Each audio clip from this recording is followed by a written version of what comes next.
Thanks a lot, Anna. That was a very interesting discussion, and of course, it's rooted in theology, though. But I enjoyed it personally, and since I had also read your book, but I'm sure the others too would have loved it, and they would certainly have a lot of questions to ask you on this. Um, that apart, I have one question to you briefly before we open it up for questions. This the Second Vatican Council did not even mention the Prophet Muhammad, and the reason that was given was what that has also been cited by many others. Like it's a very sensitive issue for the Muslims. Therefore, the best thing would be to ignore it. So, can that be justified? Is that a justifiable reason, in your opinion? I think that's a really good question. And I think that given what the church says about Muslim belief and practice, it's such a logical question to ask, well, then what do we have to say about Muhammad? That if we remain silent, we either are not taking seriously what we've already said in these documents, right? Or are too embarrassed to say what we mean, or we just theologically have not resolved. I think it's actually the third option, that theologically Catholics have not really come to grips with what we have, with the claims that we've made about Vatican II, about this overlapping web of beliefs. And because we haven't come to grips with what that means, we're not able to say what Muhammad means to Catholics. Does that make sense? Yeah, but then of course, you have kind of challenged them in your book, saying that that was not right on the part not to not even mention the Prophet, and and then while talking about Muslims and Islam, and to talk nothing about the very Prophet whom the Muslims revere and through whom the entire religion came through the Quran. So to eliminate the very person who brought the religion itself, in the sense that just couldn't just doesn't make sense. That's So right. therefore, I think to just take it a little further, the discussion, what you're suggesting, I mean, you're talking about private revelation. You quote Aquinas, who had been very critical of the Prophet, and as you rightly put in your argument, that even if what do you call the Prophet were, I mean, Aquinas were alive today, certainly he would not have accepted Prophet as a prophet. I mean, he wouldn't have given an inch because given the kind of statements he had made about him. He called him a false prophet. He called him so many names. In fact, in Summa Contra Gentiles, I mean, he's been very, very critical of the prophet. So obviously he won't have. But then, does it not appear to you, in a sense, Anna, that what you are suggesting, that at least give him some space? That's good from a Christian perspective. From a Muslim perspective, what if a Muslim asks you, does it not sound a bit patronizing? Right. To the Muslim, just give him, I mean, okay, don't accept him as a complete prophet, don't accept him, because the three categories of prophet that he gives, Aquinas still says that a person, a prophet, prophecy can, I mean, the post-apostolic prophets, post-apostolic prophet can be anybody, and they don't even have to be based in morality or faith. Right. So, and then if you're asking the Prophet Muhammad, I mean, who has been rated by many top scholars, as you have quoted them, and also many others who have put him at number one, like Jules Masserman puts him at number one, and even Michael Hart and many other scholars in the West have elevated him to a very high degree, including Thomas Carlyle, the British philosopher and polymath. So therefore, in that context, does it not appear a little bit condescending from a Muslim perspective to say that, okay, I mean, give him something. So should you not have gone all out for saying that, yes, because on the other hand, if you look at the Quran says that, we recognize all prophet. I mean, it says, and the key phrase in this verse in chapter 2 is, La nufarriqu baina ahadim min rusulik. We do not make any distinction between the prophets. For us, the Muslims, all prophets are equal, whether it's Jesus, Muhammad. The Quran names all these prophets, in fact, and considers Jesus himself to be, word proceeding from God, bi kalimatim minhu. That is a word used in the Quran, a word proceeding from God, in the sense that a godly prophet. So when the recognition has been given to all biblical prophets in the Quran, does it not sound a bit odd that, to just patronizingly give the prophet his due, and that too in a very limited sense? How would you take, how would Yeah, you react to good. this? So I guess what I would say in response is that if you, I will just say you say to me, Anna, that sounds patronizing from a Muslim perspective. I would say right back to you, well, then so does you telling me that you respect Jesus as a prophet, because you clearly don't respect Jesus as a prophet as I do. You respect Jesus as a prophet as you do.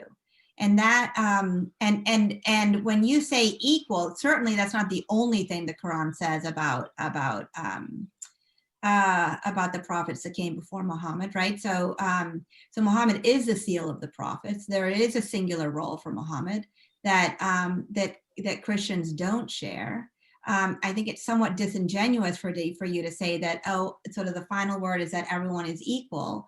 And for sure, if everyone is equal, from your perspective, from our perspective, everyone simply is not equal, right? And if you want me, a Christian, to take you seriously, or take your religious truth seriously, to ask me to not, to sort of sidestep the heart of my tradition, I think that's too tall of an ask. I think I think that's not genuine. Do you see what I'm saying? Yeah, no, I'm not asking you to give up your belief or anything. So it was a question that just came to my mind, Yeah. without giving up any of the belief, in Jesus himself.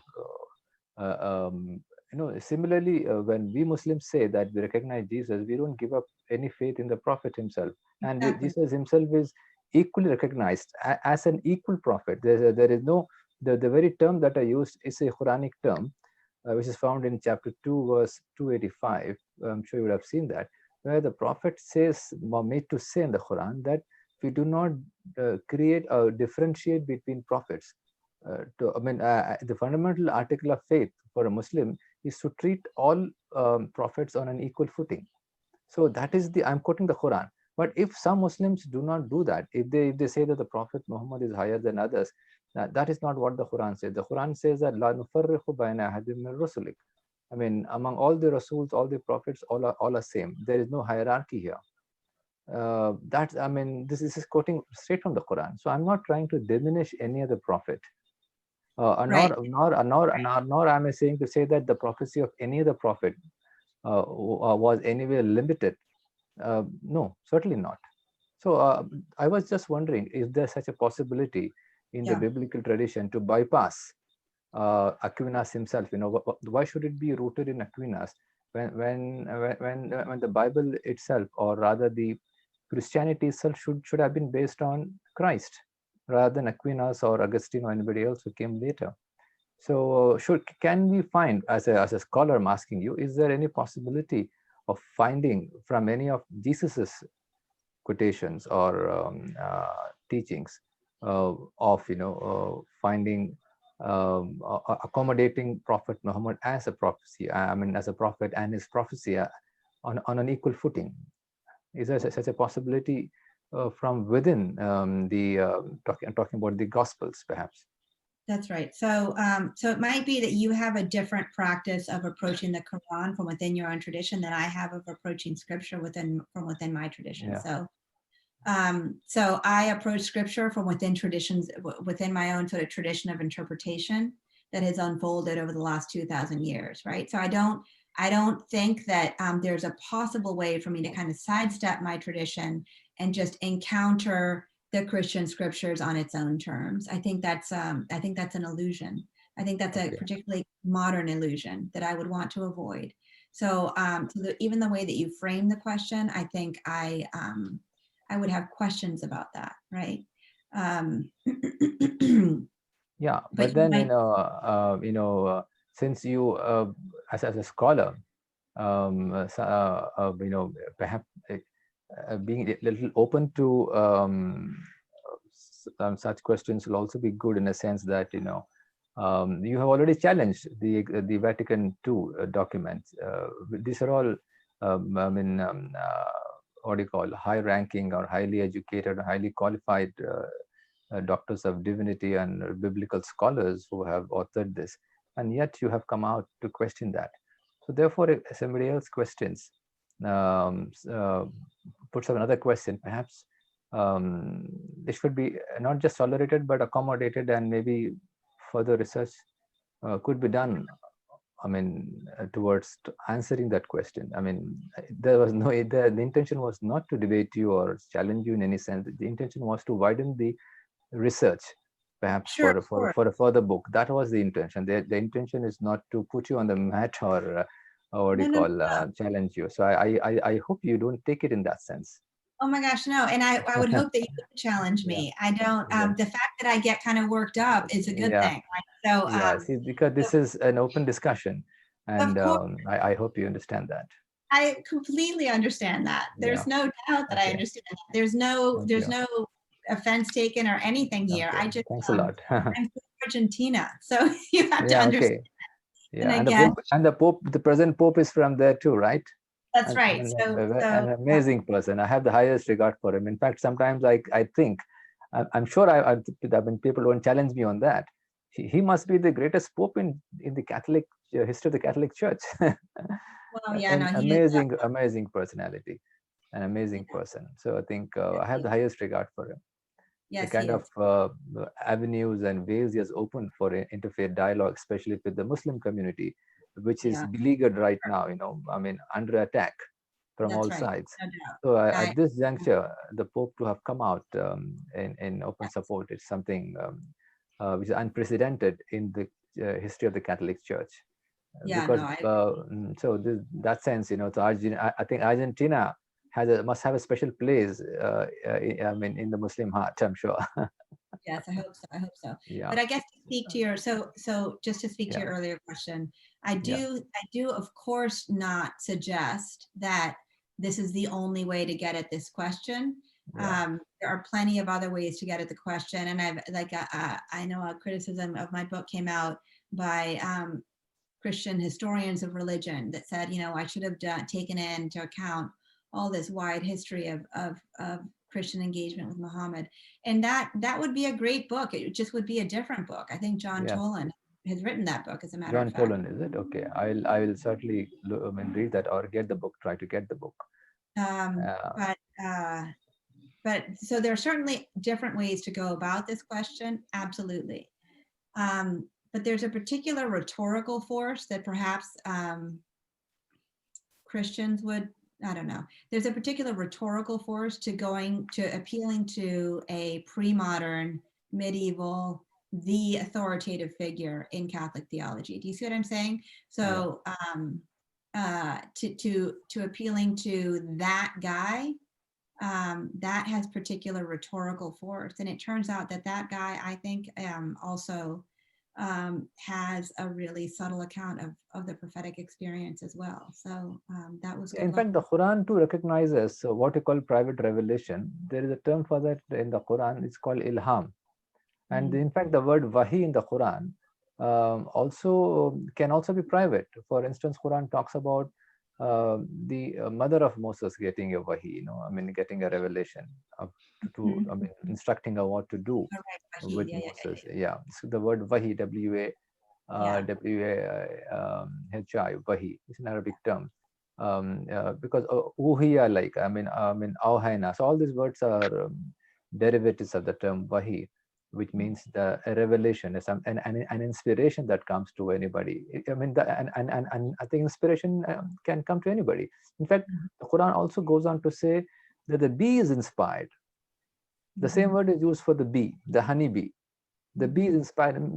That could be that, the way things are made to function, the functionality and the soul that is being, or the programming of things, how, or to the ideas that come into anybody's mind. Sometimes, it just beats you how the ideas come into your mind, right? I mean, if you look at most of the discoveries, they were accidental.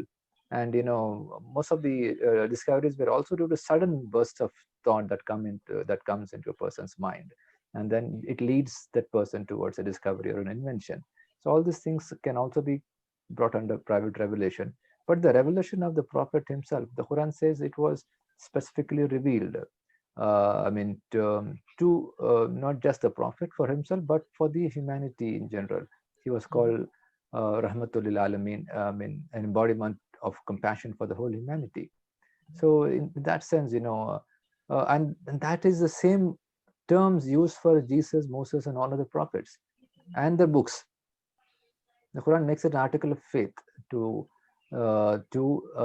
believe in these books and believe in the sense recognize these books, as books of God, as divine books, and the prophets who brought them as divine prophets, as divine men of God. So therefore, I think these are there's a lot of room to accommodate the all the Abrahamic faiths here. Not just Abrahamic, the Quran even goes beyond Abrahamic faith and mentions the Sabians.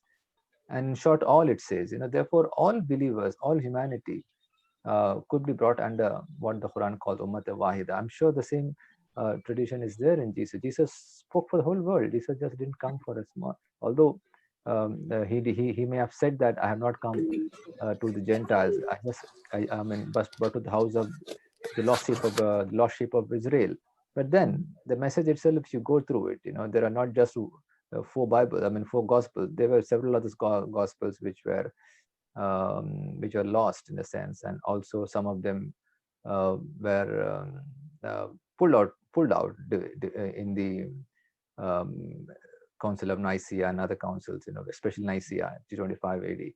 So these things are there historically. Perhaps all these things could be subject matter of another book of yours, because the research that you have done is impeccable and it's amazing. So that I thought that perhaps I can put this thoughts in your mind, so that you could develop them into another book, inshallah.